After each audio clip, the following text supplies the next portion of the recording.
Order দেওয়া হচ্ছে, বিরোধী দলনেতার বিষয় নিয়ে সিঙ্গেল বেঞ্চি তাদের সিদ্ধান্ত বহাল থাকছে, বাকিদের সিদ্ধান্ত সিঙ্গেল বেঞ্চ দেবে, কিন্তু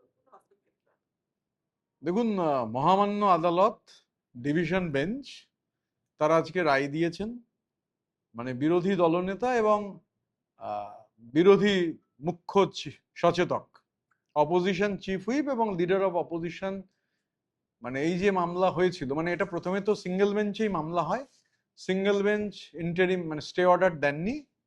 তো কালীঘাটের পক্ষ থেকে ওনারা গেছিলেন ডিভিশন বেঞ্চে, ডিভিশন বেঞ্চে শুনানি হয়।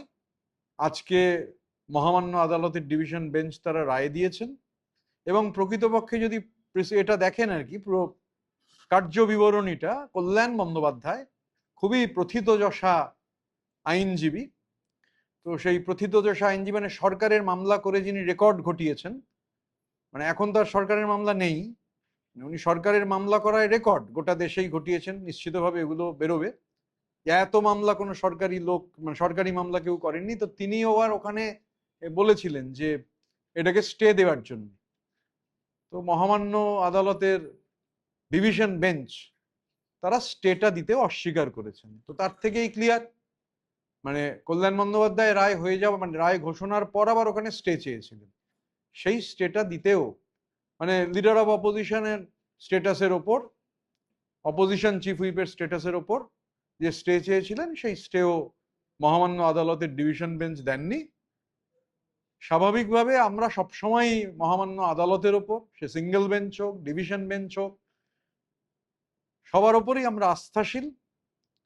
এবং এটা মানে আমরা যাতে এই যে ফাংশনটা করছি, এই ফাংশনটা না করতে পারি, সংখ্যা নেই তা সত্ত্বেও প্রাণপাত মরিয়া প্রচেষ্টা। এবং আরো একটা বিষয় থাকতে পারে, আমাদের আশঙ্কা আছে আর কি, সেটা আমরা পরবর্তীকালে কাল পরশু বলবো। তোরাই প্রাণপাত প্রচেষ্টা করছেন, কোর্ট থেকে কোর্ট দৌড়ে বেড়াচ্ছেন। তো আজকে মহামান্য আদালতের ডিভিশন বেঞ্চের যে রায়, সেই রায় খুব লাউড অ্যান্ড ক্লিয়ার, এটা সিঙ্গেল বেঞ্চে আবার, এবং স্টে চাওয়া হয়েছিল, মানে কল্যাণবাবু চেয়েছিলেন, স্টে গ্রান্টেড নয়, খারিজ হয়েছে, মানে উনি যে স্টেটা চেয়েছিলেন ওনার আবেদনটাকে আদালত খারিজ করেছে। তো এটা থেকেই তো পরিষ্কার কে জিতলো কে হারলো।